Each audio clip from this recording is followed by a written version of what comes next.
Hey there, well, it's Johnny Cash night at the show this evening, isn't that right? Mary Beth tells me it's Johnny Cash night. I want to be June Carter. Oh no, that's Cher. So, here's a Johnny Cash thing that I didn't know was a Johnny Cash tune. I learned this song in 1968 or 9. And I learned this on Sunday. I'm not kidding. Yeah, and I'm not wearing a white shirt tonight. Anyway, and I forgot about the song for 30 or 40 years, and then I found out that I never heard it. Johnny Cash tune. Kent didn't know this was Johnny Cash tune. Come In Stranger. See, look at him. See, he's blind. Hey, aren't you gonna tell him how I learned the lyrics? I did this. It's Come In Stranger is the name of the song, and sometimes when I'm trying to get Amy to get less serious and you can learn something, I do my Forrest Gump imitation. When you learn songs like Come In Stranger. It's good to have you home. I heard it good because I knew it was you. And I saw your dog wagging his tail. That's really awesome. Can you do Elmer Fudd? Anyway, so Come on, I've learned it since Sunday. And Amy had it on a tape recorder and repeated about 18 times.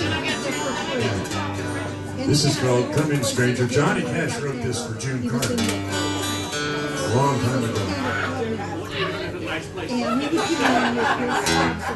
You ready? No, I'm not.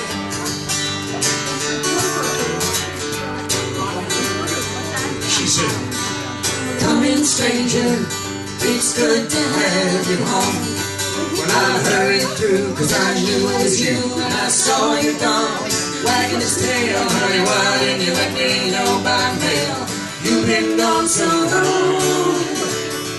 She said, Come in, stranger, I know you're weary from all the miles, but just sit right there in your easy chair. Tell me about all the places you've been, how long it'll be before you leave again. I hope it's a long, long while. she said, Come in, stranger, everything around home is fine. Well, I watched and waited for you to get back, and I miss you all the time.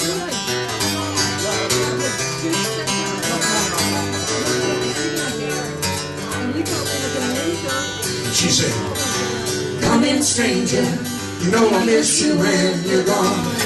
Well, I walk the floor and then I watch the door, and I lie awake, wonder where you'll be if anything to have you here with me. It's a lonesome all alone. she said, Come in, stranger, won't you listen to my plea? Stay long enough so the one I love won't be a stranger to me. she said, Come in, stranger, won't you listen to my plea? Stay long enough so the one I love won't be a stranger to me.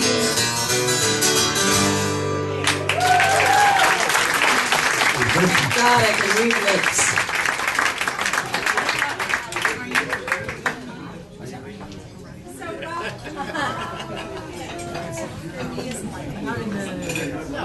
So welcome, everyone. It is terrific.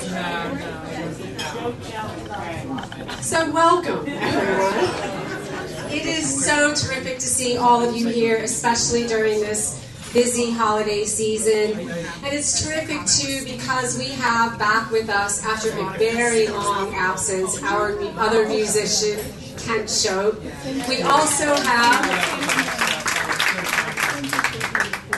We also have two readers that we haven't heard from in quite some time, Melissa Chandler and Harriet Leisure.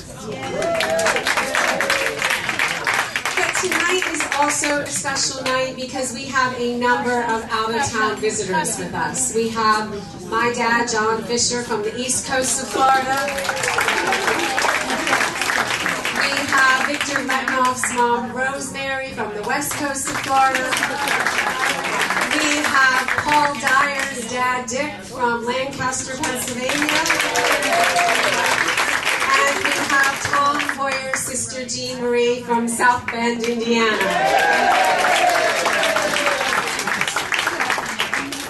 I love being able to tell people that these readings draw a national audience. Our reading here was on November 19th, and that was the 150th anniversary of the Gettysburg Address, which I know because a number of you, after the reading, went home and watched a program about it, and then emailed me to tell me that you did not realize how vast my influence was. Even Lincoln kept his speech under 300 words. Our theme tonight is speaking up, and if the Writers Guild is about anything, it is about this. Every story, every poem, every essay, every song is a way of speaking up. And our music, the Johnny Cash theme, that has nothing at all to do with speaking up. But we have in one room, and we haven't had this for a while, all 5 of our musicians. And I do think of the Sergents, Victor and Scotty, and Kent, and Stewart and Amy as ours, because for years they have been an integral part of making these readings special. My last note, the orange bucket. Every time you put a $5 bill into that orange bucket, every time you renew your membership to the Writers Guild or you join the Writers Guild, you are speaking up and saying that this organization matters to you, this organization is worth supporting. So I thank you for that ahead of time. And with that, our first reader, Gary Hanna.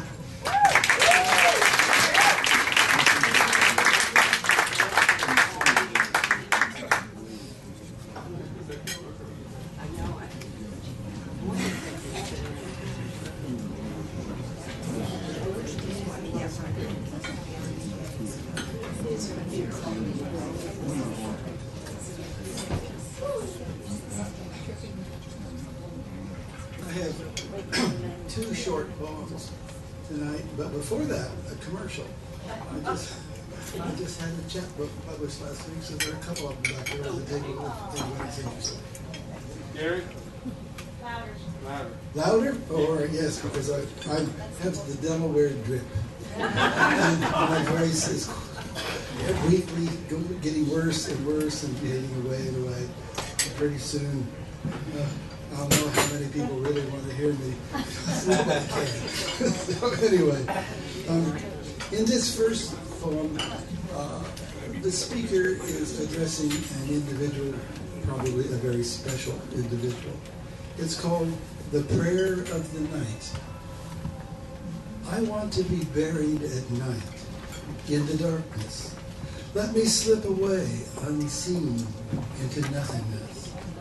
Let the stars light my path. Let the moon shine brightly, obliterate the color of my image into whiteness. Let oblivion come with forgetfulness. But if I torment you, let the memories be warm as the sun. Let the breeze blow softly on your shoulder, whistle your hair. As the night fades, let the dew awake you with a start, so that you know I will still love you, even in another life.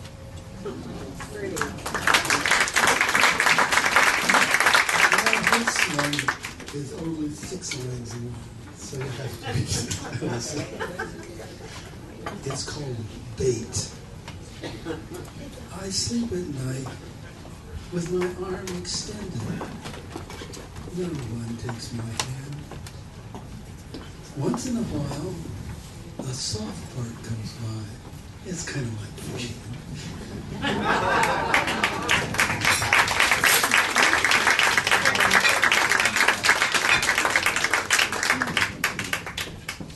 Sherry Wright.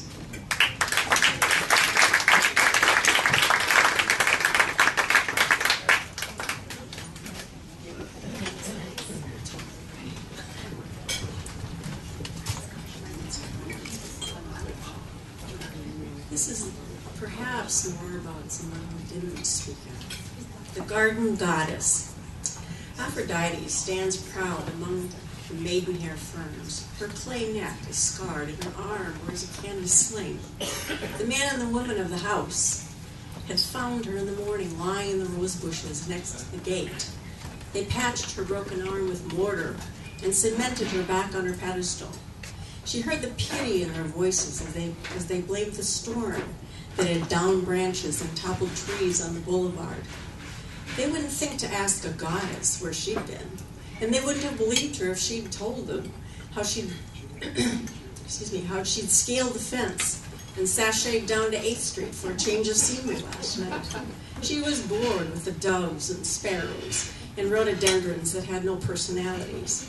At the first disco, she'd let down her toga, danced nude on the tables, laughed as the men clapped and called her ecstasy, and asked to take her home. But like Cinderella, she had to leave before dawn and be back to her garden. She had to be on the pedestal and have the urn in her hand before the woman came out for her morning paper. In her rush, she tripped over that damn dress, hit the pavement, and broken her arm. No, the wind or the thunder hadn't crushed her bones, but she didn't regret the wine, the music, the men, the sip of life. And who was she to spoil their myth?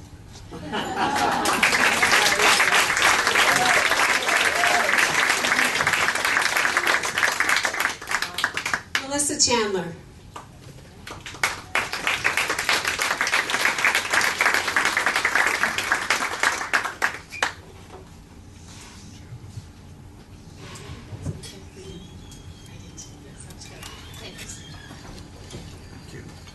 We all experience darkness in our lives, and recently I went through a very dark time and wouldn't have made it out without the gift of writing and some very dear friends.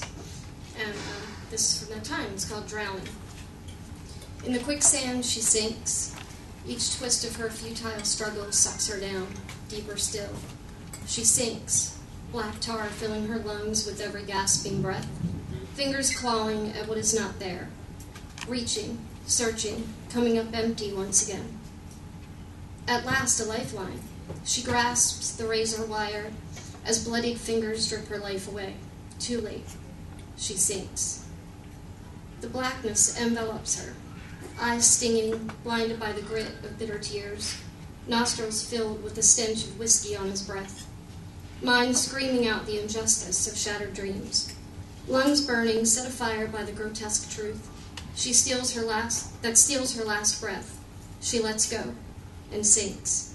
She sinks.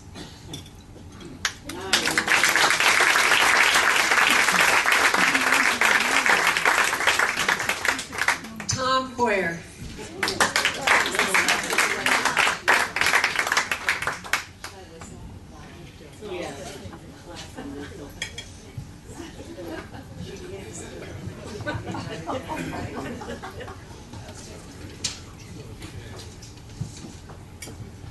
Let's see if I can make this work. To those of you who are expecting my dad to rise from the grave again, I apologize. I am, however, resurrecting my grandmother, so you can be happy with that, I hope. Grandmother Crockett was the paradigm of the perfect grandmother. Raised in a convent orphanage, she married a man who lost his business in the Depression and never recovered his self-confidence, even though he never lost faith in the Republican Party. In the years before I was born, she successfully raised 2 daughters during the Depression, and without damaging his fragile self-esteem, had found her husband a job and coaxed him back to productivity. As a child, I knew none of this. To me, she was all approval and special treats and smiles. She never complained unless you count the sharp, plaintive sniff she emitted when someone, my father or one of us, had broken wind in her vicinity and then slunk away. By 1968, when I left her for college in the Army and my own destiny, her complaint record was still spotless. Christmas of 1973, I'm visiting home, and I'm driving Grandma back to her apartment after a long day of family festivities. My sisters are just then ascendant in the household, and they've made great sport of my father's appearance, teasing him about his bally eyes. He sniffed that they were merely exothalmic. His red nose, which they pantomimed unscrewing. The excess of flesh on his elbows, which they pulled out as far as they could and proclaimed to be figs. Not to mention his flat posterior, the condition they called pea butt, which he, in a wounded tone called diminished gluteals. Making chat, I observed that the girls are working the big guy over pretty well. Grandma snaps. Yes, and it just makes me furious. They have food on their plates and a roof over their heads, and they've never missed a doctor or a dentist appointment, all thanks to your father. And then she subsided into silence. The only outburst I ever heard from Grandma in all those years, and captured what I then knew of her past, and I've never forgotten it.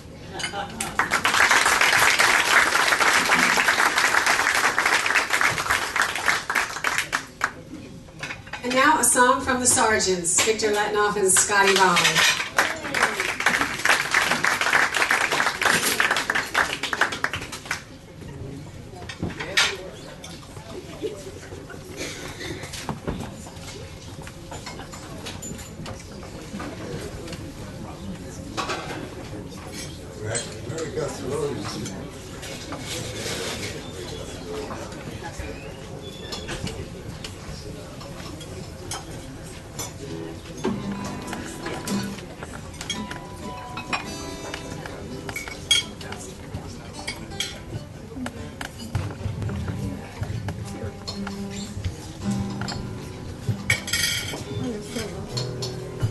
Yeah, hi folks. Glad my friend Kent's here, man. I'm no kidding. Wow, it looks like Buddy Holly, man. That's so good. Buddy Holly's coming out. I've seen him look like that, dude.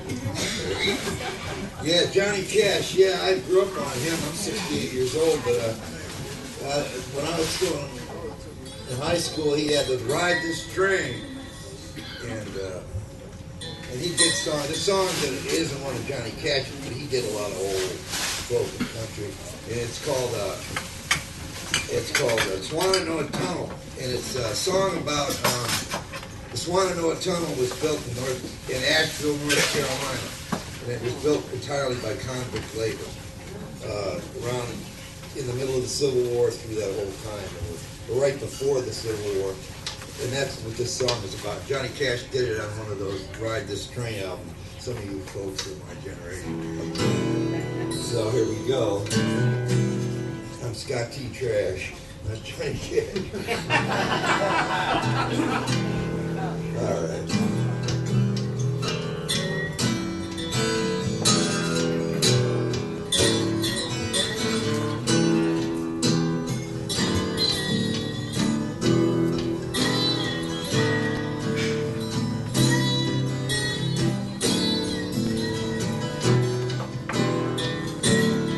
Asheville Junction, Swananoa Tunnel, it's done caved in, but it done caved in, and I ain't going back to Swananoa Tunnel, 'cause it's not my home, but it's not my home, and when you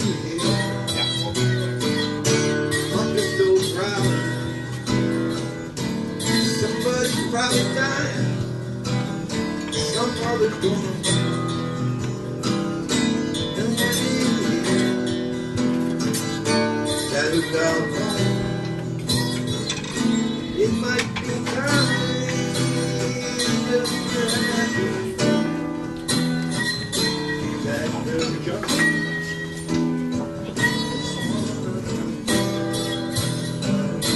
it's done caved in. It done caved in. Ain't going back.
Chris Heidel.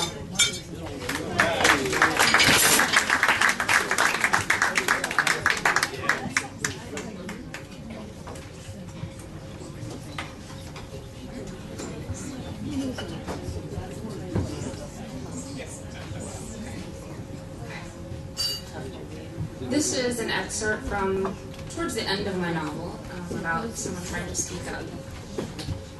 Jack remained silent. He didn't want to tell her that, yes, they'd found a print. He didn't want to get her hopes up.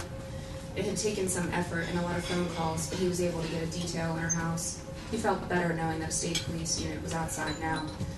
What about this diary? There's more than one. For as long as I can remember, my mom kept one. She wrote every day. The barest of smiles lit her face. Even when my dad died, she sat for hours that day writing and talking. She talked and talked and talked to him out loud, and I couldn't do anything but cry. You were close to your dad? Very. He was a cop, a good one, but he didn't listen to me. I keep thinking maybe if he had. Her eyes drifted to the portrait on the wall adjacent to Jack in an accusing sort of way, and he looked at it with her. A handsome man with dark red hair, where she got hers, and a set of blue eyes like the Pacific. He was in uniform, hat held over his heart. If he had what? Jack returned his attention to her. It was the strangest thing, but he only felt sadness from her, as if all the fear, all the anger and confusion about the killer breaking into her house again had disappeared. He wondered if maybe it was because he was here. Did she feel safe around him? I think over and over, what if he hadn't died that day? Would my mom still be alive? Would she have had to go into that hospital at all?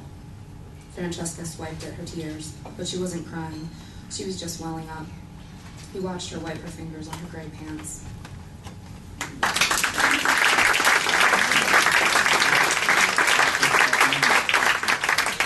Sarah Barnett.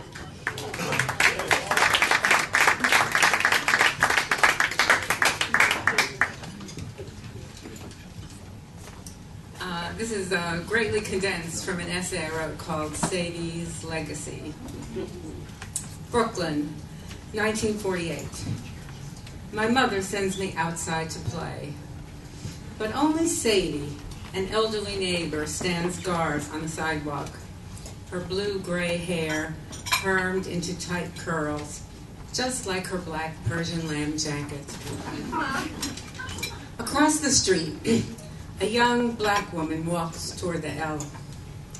Mostly everyone in the neighborhood is Jewish or Italian, not many Negroes, the politically correct term in this era when Jackie Robinson just helped the Dodgers win the pennant. Sadie raises a hand and calls, "You, clean?" What can she mean? Again, "Hey, you, clean?" Now I get it. Is the woman a cleaning lady? The woman shakes her head, keeps moving. Sadie harumphs. I should say something. Explain the flaw in her reasoning. I want Sadie to apologize. I want to tell her about Jackie Robinson. Back then, I had a chutzpah deficit. Now, over 60 years later, I'm still flummoxed by the various versions of Sadie, who've stalked me into adulthood, as our family welcomed a black son-in-law and eventually 2 biracial grandchildren. The bartender at a wedding where my daughter is a bridesmaid mistakes my son-in-law for the chauffeur.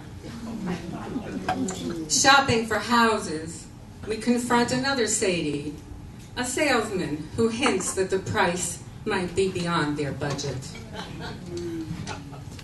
When my grandchildren were younger, I held their hands, wanting people to know they belonged with me. They're too old for that now. On a recent visit, Rachel, my granddaughter, arrived with 2 friends, one white, one Hispanic. A neighbor who'd met them as they walked the dogs was incredulous. Rachel is your granddaughter? Recent headlines remind us that this kind of mistaken identity isn't always harmless. So I wonder, what will it take to banish Sadie? Can she become as quaintly obsolete as Amos and Andy? I think back to the day when I stood dumbly on that Brooklyn street, and I want to go back and tell her a thing or two.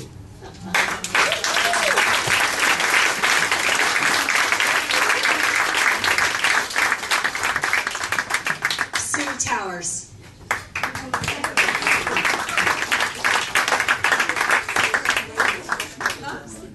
Oh, okay. Okay, well, first of all, Sarah's my hero. And I was trying to figure out how to write something funny. I really wanted to write something funny, and it wasn't coming out. Speaking up, it's a very personal thing, and then I didn't want to come, and then I thought if I tell Mary Beth I'm not coming, I'll get in trouble. So anyway, here I go. When I was 10, I lived with my cousins for 6 weeks while my mother traveled to Europe. My cousins had a real family, a mother, a father, a daughter, Linda 9, and 2 sons, Albert 5, David 3. My uncle was a doctor, and my aunt stayed home.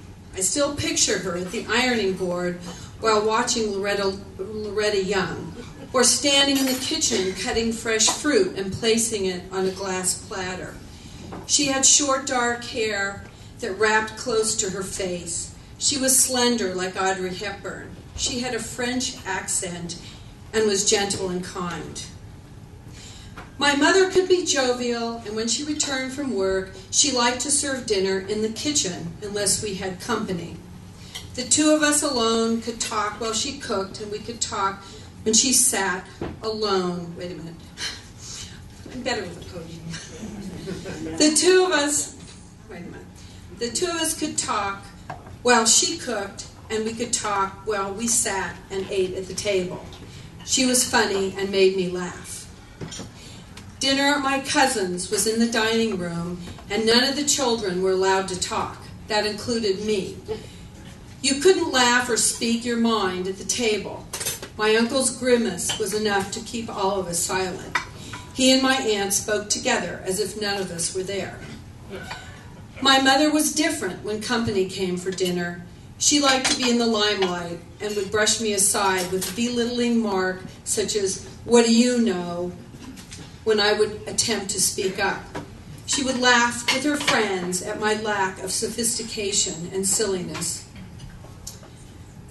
My cousin Linda grew up to be a doctor in the public health sector, speaking at international conferences and publishing articles, sharing her findings and opinions with colleagues in the medical field.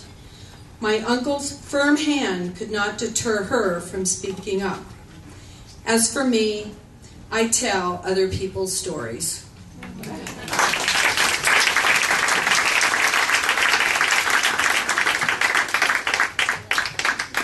Harriet Leisure.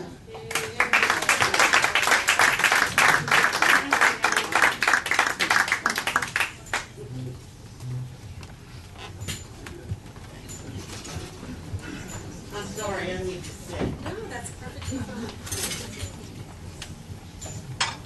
Thank you, my dear. I will. I promise. Speak up, she said. Speak up, they would say. Speak up. Well, mostly I was reluctant to speak up. My father's favorite adage, or one of them, was least said, soonest mended. So when I did speak up, I really didn't get the desired effect. There have been times when I was sorry I didn't speak up. My dad was dying, and I overheard the doctors talking about the fact he wouldn't make it to the next morning. My stepmother and my brother were with me and my dad in the hospital, and I tried to let them know in a subtle way that he was in really bad shape. They didn't get it. He died. I flagellated myself for years for not speaking up more forcefully. I got another chance in a do-or-die situation. When my stepmother was in the hospital, 2 doctors came in the room to examine her. One was a neurologist, and they were checking to see if she had a stroke. I looked at her struggling in her bed, and I looked at the doctors and said, it's obvious to me that she's having some sort of neurological episode. As we sit here, don't you think you should do something?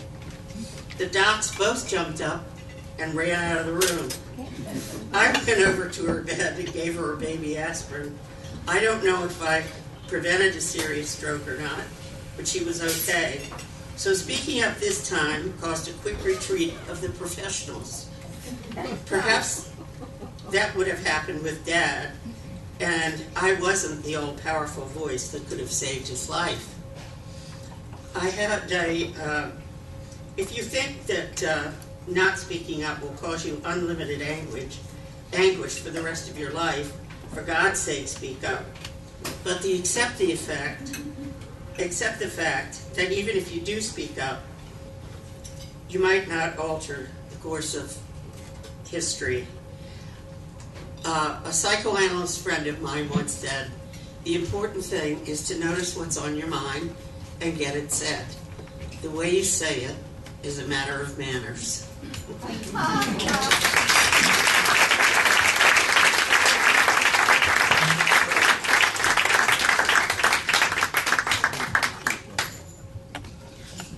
Joanne Sinsheimer.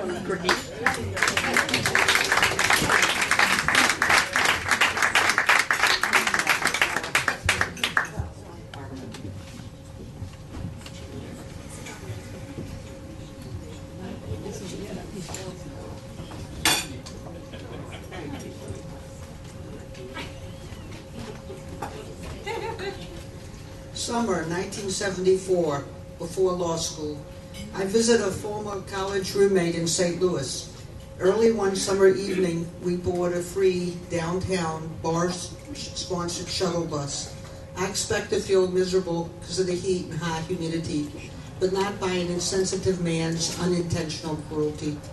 The passengers include a mother with her developmentally delayed son, who periodically emits loud, disturbing noises. The driver stops the bus and orders the mother and son to get off the bus because they are obviously not going to a bar. I am horrified, but I do not speak up. I just sit there. I still berate myself for my inaction. Spring 1979, after law school. On a Friday night, I arrived in Columbia, Maryland to pick up my girlfriend after a concert attended by a mostly lesbian audience. A pack of young teenage boys is standing outside the building. I enter the lobby to ask when the concert will end. I hear several women talking about the boys outside. They believe the boys have come to see the lesbians, who in 1979 are still a curiosity. These women are concerned that one of the boys and his mother will be embarrassed when the mother leaves the concert and the pack sees her. I say, I can make the boys go away. I approach the pack. I am dressed up because my workday had recently ended. I say to the boys, I'm an attorney with the Maryland General Assembly. I would like to know why you want to embarrass women you don't even know. One boy asks, are you really a lawyer? I say, yeah. Another says, we don't want to hurt anybody, and they walk away. I think how easy it is to speak up. Was it easy because of law school? Because I was 5 years older than I had been in St. Louis? Because I had time to think? Because I had been on that bus, that bar bus, or all of the above?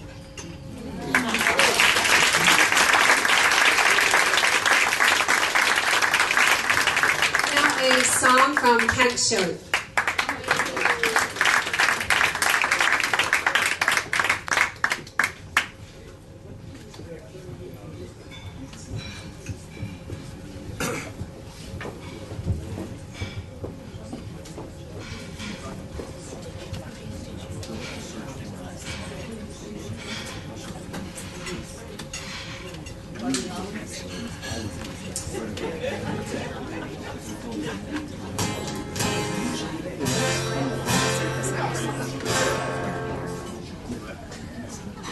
Check.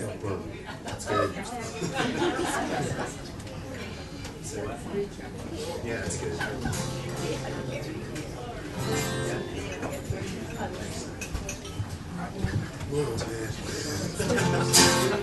Hi there. So, yeah, there's so many times listening to these stories where I wish I had said something. There was something a couple weeks ago that I still haven't gotten over where I didn't speak up. Hopefully, like, I'm not writing about it in 20 years. So trying to pick a Johnny Cash song was tough. I started off thinking I'd just do Folsom Prison Blues because it was the first song I ever learned and I love it. And then I thought, well, that's why I shouldn't do it. So then I started thinking of other ones, and I had settled on A Boy Named Sue, partially because of Tom, because I figured it's a song about his old man.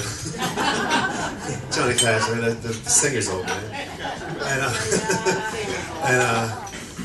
And then I bumped into Rick the other day in the grocery store. We were talking about songs he had written, about that Johnny Cash had written, and I decided I wanted to do something he had wrote. And then I just kind of thought about really the fact that we're doing this. I think that people today, so many people are talking about Johnny Cash today, and the movie and everything else, and his popularity is in a large part due to an album, one album, and then followed by a series, and also a guy named Rick Rubin. Because in 1994, they did an album together called American Recordings. And prior to that, I mean, Johnny Cash had done all the prison concerts, and he was huge, you know, in the 50s and 60s, early 70s, a TV show. I remember as a little kid, my mom was a big Johnny Cash fan, and we would watch the TV show together.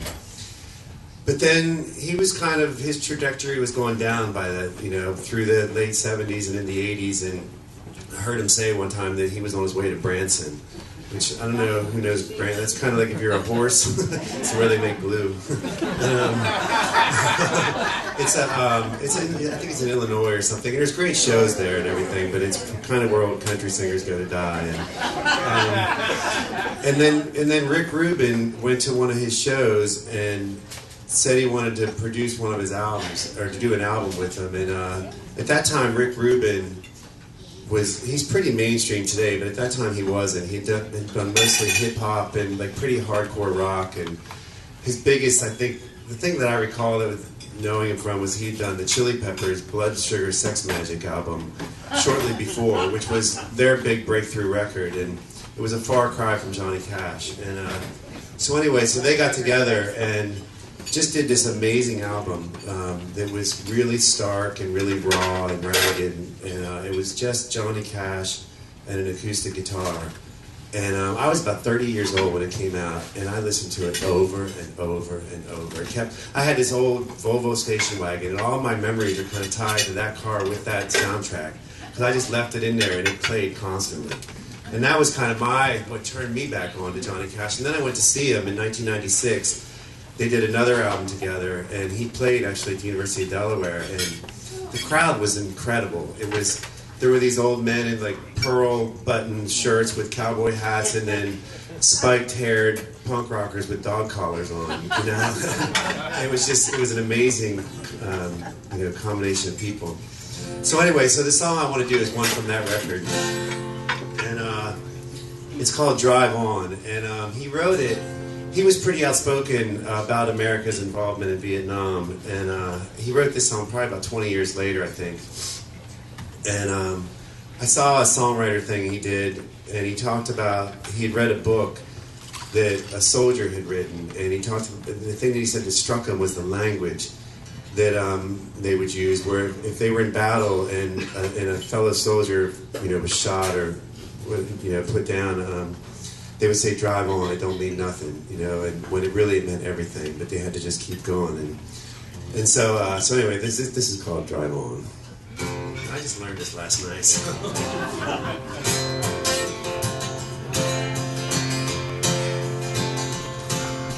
Well, I got a friend named Whiskey Sam. He was my pony riding buddy for a year in Nam. He said, "I think my country got a little off track. It took him 25 years to welcome me back. Drive on." But it's better than not coming back at all, and many a good man I saw fall. And even now, every time I dream, I hear the men and the monkeys in the jungle scream, "Drive on. Drive on. it don't mean nothing. My children love me, but they don't understand. And I got a woman who knows her man. Drive on. It don't mean nothing, it don't mean nothing. Drive on. Well, I remember one night texting me, repelled in on a hot LZ. We had our 16s on rock and roll, and with all that fire, I was scared and cold. Drive on. But we were crazy and we were wild, and I have seen the tiger smile. I spit in a bamboo viper's face, and I'd be dead, but by God's grace, drive on. Drive on. It don't mean nothing. My children love me, don't understand. And then I got a woman who knows her man. Drive on. It don't mean nothing. It don't mean nothing. Drive on. It was a sad walk in a sad rain, and nobody tried to be John Wayne. But I came home and texted not, and I can't talk about the hit he got. Drive on. But I got a little limp now when I walk, and I got a little tremolo when I talk. And my letter read from Whiskey Sam, you're a walking, talking miracle from Vietnam. Drive on. Drive on. It don't mean nothing. My children love me, but they don't understand. And I got a woman who knows her man. Drive on. It don't mean nothing. It don't mean nothing. Drive on.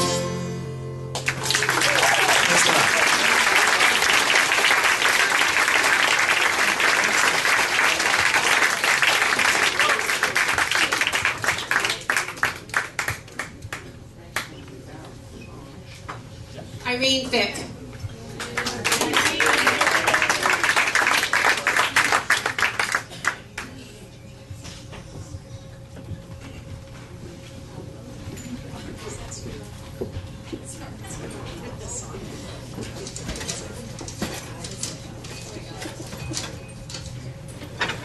Speaking up,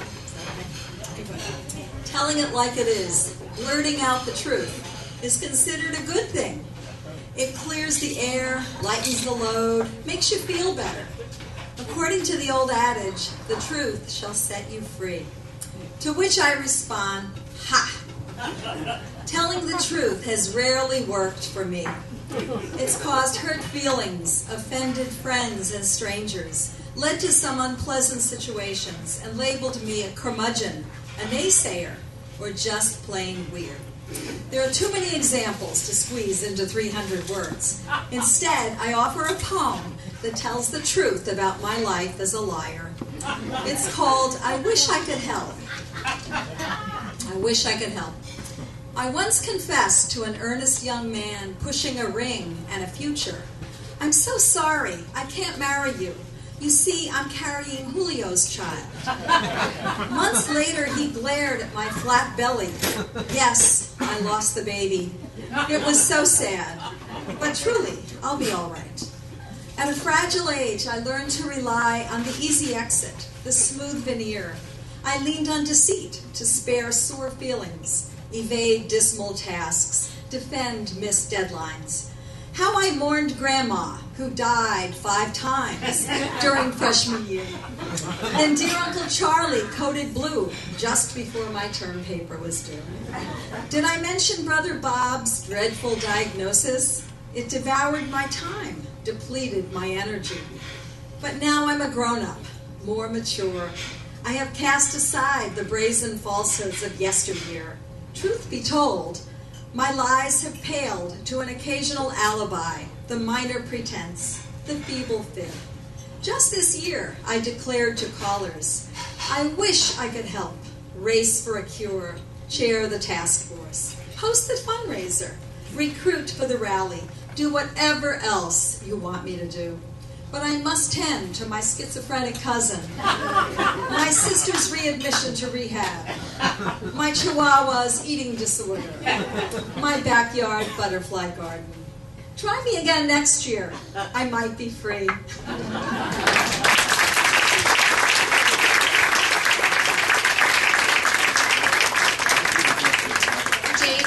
in.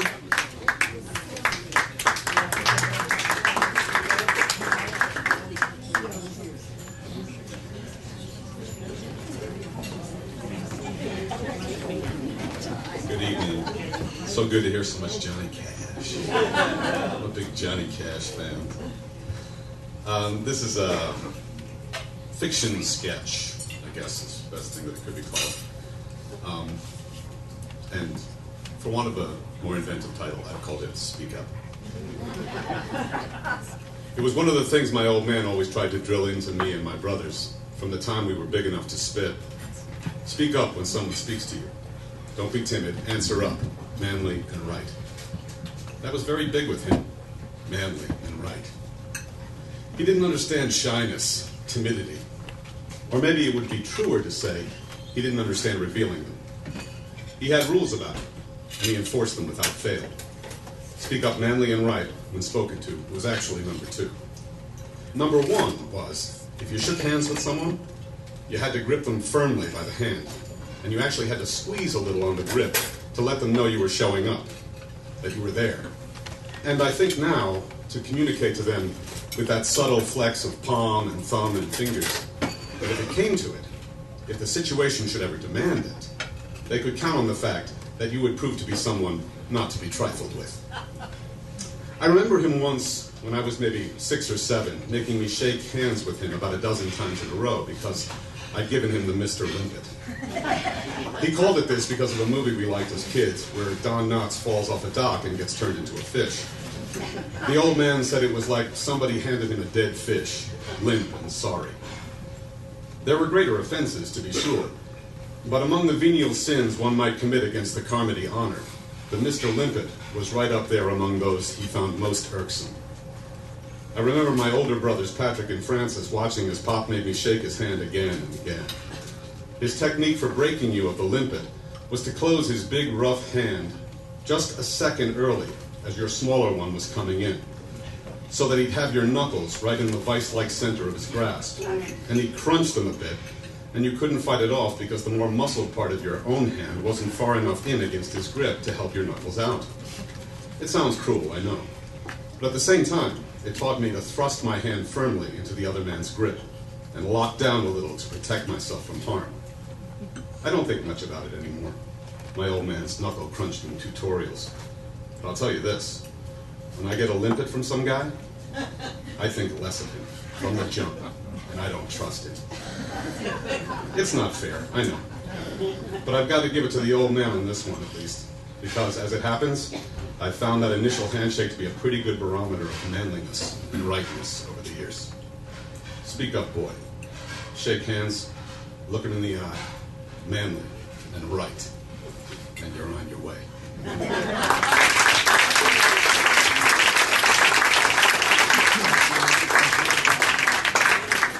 Ann Caldwell.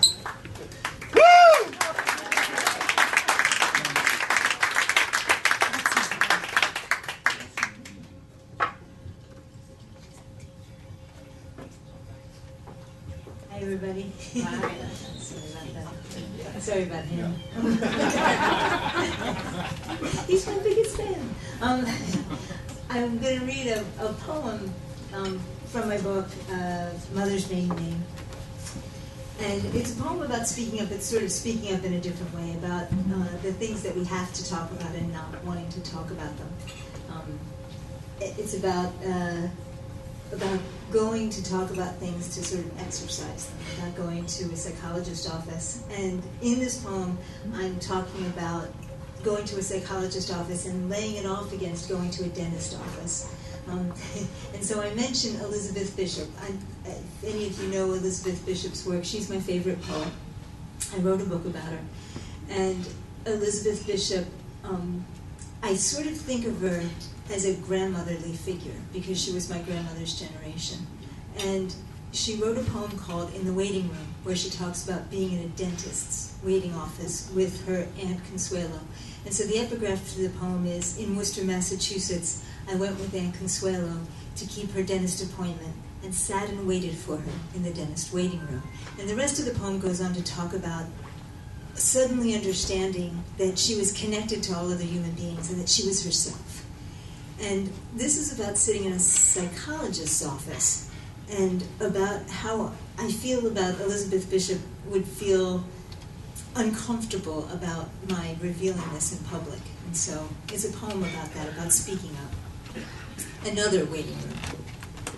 My favorite poet, stoic New Englander, writes about the dentist antechamber, a childhood memory. And yet, stern grandmother, I see her frown as I consider revealing in print a visit to a psychologist. I see her mouth disappear to a white line, though she visited these doctors herself, must have waited here too, on the saner side of the discreet door. Beyond, a strange woman's long vowels, melancholy mixing with Bach, the concerto for violin on the radio, restrained and tense arpeggio. On the paneled walls, framed butterflies for transformation, and birds for freedom, I suppose, or maybe the good doctor just likes birds. Everywhere, affirmations. The time to be happy is now. The place to be happy is here. I have the courage to be myself. A charge may be made for broken appointments. Broken lives. This is where we come to pay. Where I come to say, my mother died drunk. My father did the best he could. I've been fooling doctors like you since I was 12, but find I've nowhere else to turn. Like a faithless pilgrim who's come to the shrine on her knees, I'm waiting for a miracle I won't believe. Or maybe I'm closer than I know to where I began, and it's a cavity I've come to fill. The Bach concerto ended. Arlene O'Shea sings an aria. No one to love. No one to love. I've no one to love. Thank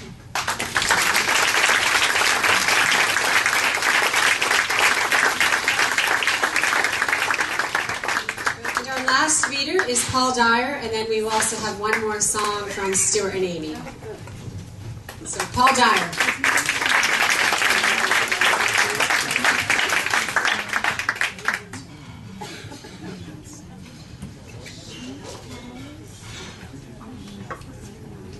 I wrote this piece for Joe Comarat, obviously isn't here tonight, who told me that the only decent thing I ever wrote was about my the third grade trauma I experienced when I moved from Maine to Delaware, and encountered the cosmic irony of going from my third grade teacher named Mrs. Little, who wasn't, to another third grade teacher named Mrs. Small, who also wasn't.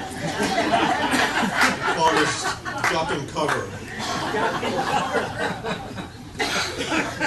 Lewis Black said that he lost faith in authority when they told him that his school desk would save him from a nuclear attack. I was more naive. My only worry as I ducked and covered under my solid down east desk was for my friend Jim, who unfortunately attained his full adult stature by age 8. And if Mr. Dillon's hard rain fell, was in danger of having to learn to live his life with no buttocks. Alas, in a colossal act of parental malfeasance, I was ripped, torn from the Eden-like nature of Waterville, Maine, transported against my will to northern Delaware, and deposited into the third grade classroom of the gargantuan Mrs. Small. Have a seat, Mr. Dyer, she rumbled. I turned and was horrified by what I was confronted with. What minimalist school of design could have produced such a nightmare of a desk? 3 insignificant wafers of fiberboard screwed to tubes of thin metal that wouldn't have provided safe haven for a gerbil. I should have spoken up, but in my dismay was only able to shout, "We're doomed," while diving for the only available cover, the circus tent-like folds of the voluminous Mrs. Small.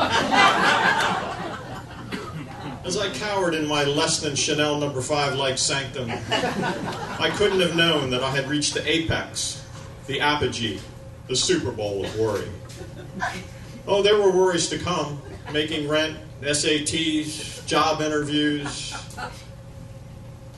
vicious grammar excoriations by Mrs. Fisher, but nothing would ever match the delicious fear that Mr. Khrushchev's missiles could at any moment reduce the denizens of Mrs. Small's classroom to nothing but a pile of Old Bay kettle chips.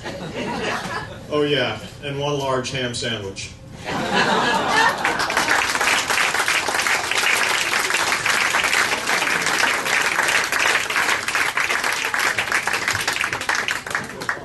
Do not forget the orange bucket, but before we have one more song from Stewart and Amy.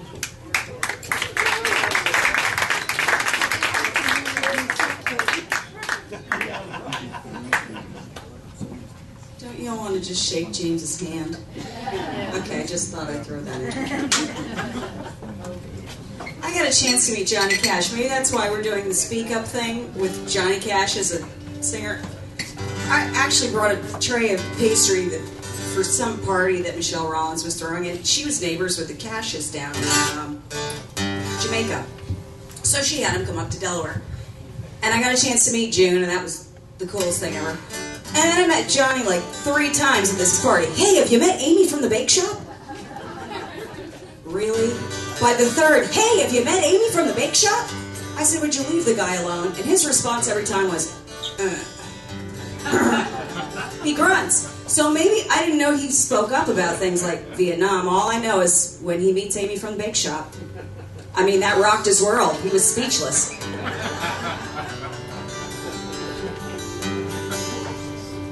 So I recently had an experience with people speaking up. Mary Beth always makes me talk about something before the last song to make up for the 300 words that I don't write. And I was in a meeting. I attend these meetings, and it was a big meeting. It was down in Carolina, down in Raleigh, and about, I don't know, 200-300 people. At the end of the meeting, they have a kind of a social hour downstairs. You know, how they have in churches where there's like a kitchen at one end and a little stage at the other. And they had tables set up. They had urns of coffee and punch bowls, and they had plates of brownies and donuts, and they had, you know, the people were eating their stuff there. And they had little baskets of candy, you know, with box candy, that Christmas kind of candy wrapped up. Anyway, I'm standing there having a cup of coffee with a friend of mine, and there's this little girl at the end of the table, an 8-year-old girl, eating this candy. I mean, unwrapping one after the other, just munching away on this candy like there's no tomorrow. So my friend spoke up, and he said to her, you know, that's not very good for a little girl eating that much candy. And she paused and looked it up and said nothing, and went right on back eating more candy just for a minute. He said, I'm not kidding, that's not good for you to be eating that much candy like that. And she paused and looked up and said nothing, and went right on back and kept on eating candy. So he spoke up again. He said, I'm serious, it's bad for your teeth, it's bad for your health, it's just bad to eat that much candy. And she paused again and looked up at him, and she said, in the sweetest little voice, she said, you know, my grandfather lived to be 103 years old. And my friend said, well, what, that was his secret? He ate a lot of candy? She said, well, no, he just learned to mind his own fucking business.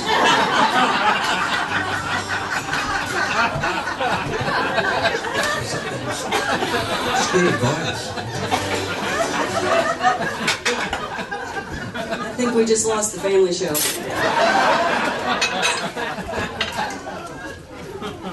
That's beautiful. I can't top that, so let's pretend we're doing a sound check. Or not. That's good advice. That's great. No, the best advice you ever gave me was say what you mean, but not meanly. And that had a little to do with what you were saying earlier. Really? I'm hiding.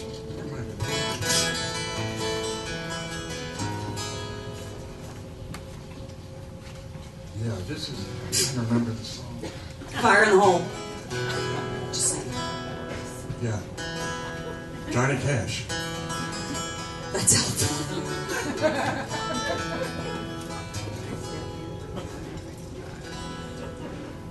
I fell into a burning ring of fire. I went down, down, down, and the flames went higher.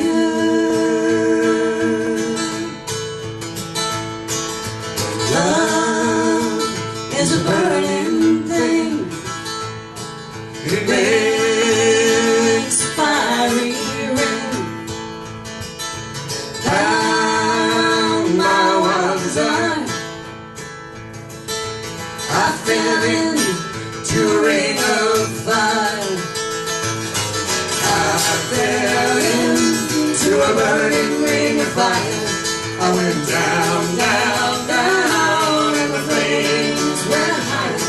And it burns, burns, burns, the ring of fire, the ring of fire. The taste of love is sweet, with hearts like ours meet. I fell for you like a child. Oh, but the fire went wild. I fell into a burning ring of fire. I went down, down, down, and the flames went higher. And it burns, burns, burns, the ring of fire, the ring of fire.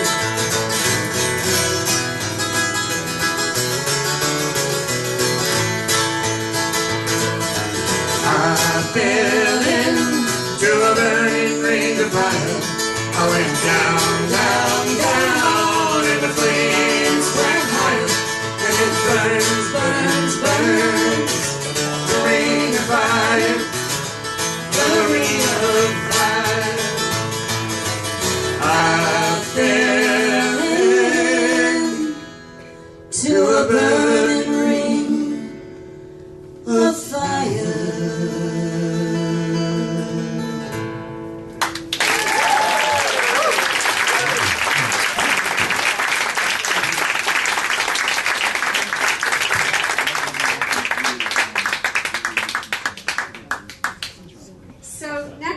We are going to be pairing songs with readings again, and the songs will be announced in Tom's weekly email this week, and it will be whoever signs up first gets the song. So that's next month. I hope you all have a fantastic holiday. Thank you so much for being here. Good night.